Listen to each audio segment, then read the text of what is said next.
Let's dip some chunky glitter foils. What's up, nail crew? It's Nicole, your fellow nail obsessed DIYer, and today we are doing this super gorgeous color called I Wish to Be Entertained. It is a chunky glitter foil, something that I have actually never dipped, so I wanted to make sure that I did a video on it to show how I got it to look as nice as you saw in that first picture.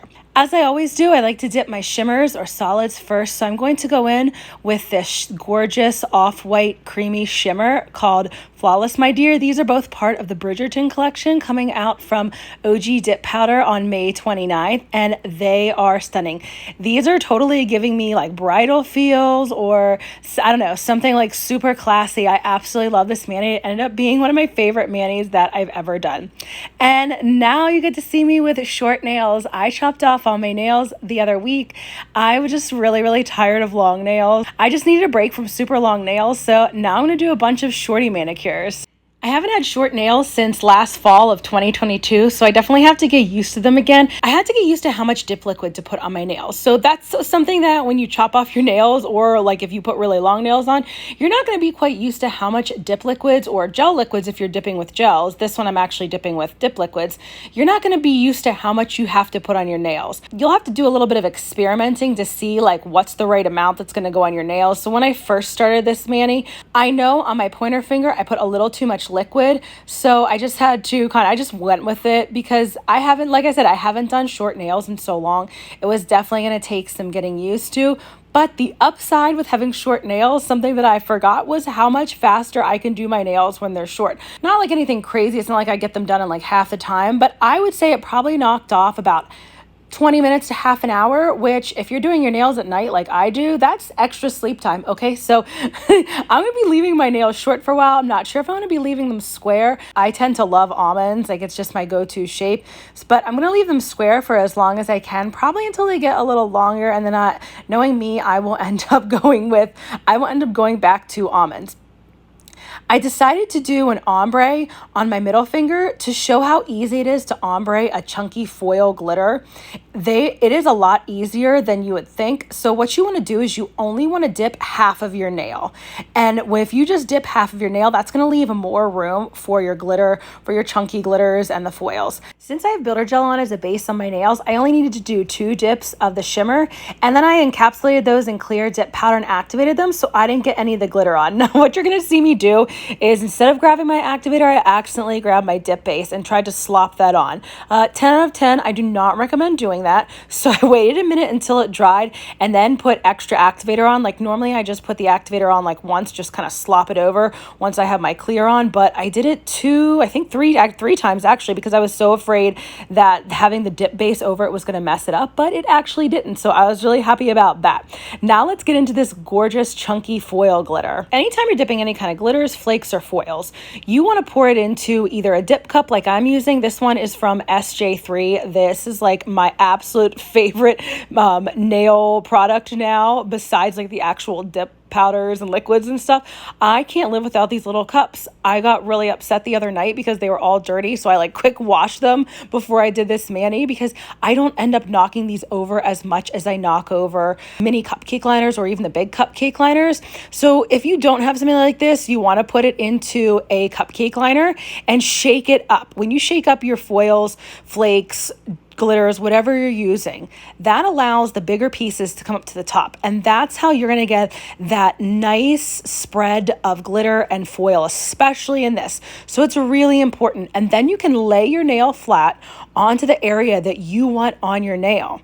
So when you saw me do it on my ring finger, I laid it down, and then I have a piece of tape on my right hand on one of my nails, or on one of my fingers. I kept forgetting to do this. Well, actually, I just couldn't find my tape. But you don't want to be touching the glitters. You don't want to be touching the dip liquids. You don't want that on your skin, because the more you touch those kind of things on your skin, the more likely you are to get contact dermatitis. Even from dip liquids, dip powders, your skin can get itchy, and you definitely don't want to do that. So gel allergies aren't the only thing out there. I like to be really careful. Like when I do swatches, I make sure that I wear gloves, disposable gloves.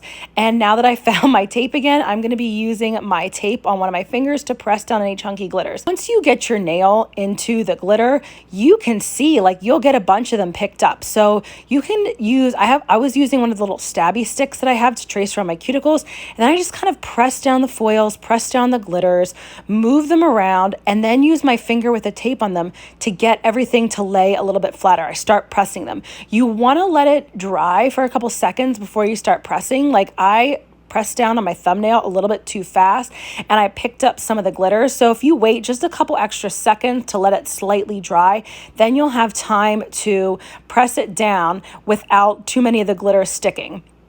The next part is really, for me, the only way I found that you can get a foil and glitter dip to like look how you want it to look. If you want to get a good mix of the foils and the glitters, you're going to have to do some hand placing. And that's what I did with all of my nails that have it on. So you look at your finger and say, okay, like maybe in this area I have too many foils or too many pieces of glitter. Then you just dab some dip base or gel base, whichever you're dipping with. You dab it onto the area where you think that the dip looks sparse. Like say you have too much foil. So like I felt like on my ring finger, I had too much gold foil in the one corner. So I added some silver foil and then I added the little white glitter. The dip looks way more spread out and you don't have like a cluster of glitters or a cluster of foil. And if that's the look that you're going for, you absolutely can do that. But that's not the look that I wanted. And for the middle finger to do like an ombre, slight ombre type effect, all I literally had to do was apply the dip down over my white shimmer a little bit and then lay my nail flat into it. And because I wasn't trying to perfectly place the pieces, it got a little bit over the middle line and then gives it that ombre effect. It is literally that easy. Unless you're super particular and you want like lots of glitters cascading down, then maybe you could do it the other way. But for me, I'm not super particular like that. So it wasn't a big deal. I loved it exactly how it was, just doing like a slightly ombre look. Then you want to really make sure you encapsulate them well in clear dip powder. The clear dip powder is going to protect your nails from when you file and shape, and especially when you have a chunkier dip like this, you want to make sure that you've really pressed everything down well before you go and apply the clear dip powder on. This way you won't have to do as much buffing and shaping and filing. For me, with these, some people do the activator trick where you drop some activator on and then press down with a baggie. I did that in one of my previous videos, but for this dip, even being foils and chunky glitters, it just laid so beautifully that I really didn't need to do that. And I wanted to leave a little bit of my filing and shaping in. You can see that I don't do much. That has to do with a couple things: your quality of liquids, your quality of powders, how you apply them. And that's something that took me quite a few years to get better at, okay? I still sometimes do my nails and end up needing to buff, file, and shape a lot just because I didn't do my application that great. But it's okay, we're all DIYers just trying to have fun and enjoy having beautiful nails at home. I bought myself this little spray bottle to use with isopropyl alcohol rather than like dumping it all over my nails. So I decided to spray it on my nails, then wipe off my nail with a lint-free wipe to get off all of the filing dust. Now I'm going to go through and show you how I do the top coating to get the best shine for the OG dip liquids. Whenever you're doing top coating for any company, you want to definitely look at their instructions because I found a lot are different.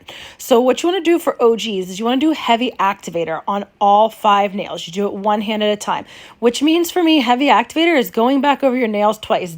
Dunk it in the activator, slop it on your nail. Dunk it in the activator, slop it on your nail. I mean, not slop, but get really on there. When you get to your 5th nail, count to 10 seconds. Then the first coat that you do, you want to start back on the finger that you first applied activator on and do 2 to 3 thin strokes, floating the brush over your nails. Floating is very different than dragging. I am barely touching my nails when I float it over it. I actually float all of my top coat layers just because that's what I've always done and I've gotten used to. It works really well. For OGs, you have to at least float the first top, which means you're not pressing your brush down onto your nail hard. If you don't float it, you can risk your brush getting hard. You don't have to wipe OG's brush in between each nail of the top coat, but you do have to float that first layer. Once you finish with your first layer of top coat in thin strokes, then you can go back in with your second layer and do that in thin strokes as well. You can take your time. You don't have to do it as slow. Then repeat the top coat layer steps on your next hand. If you're still struggling with basic chunky glitter application, then check out this next video. Thanks so much for joining me today, nail crew.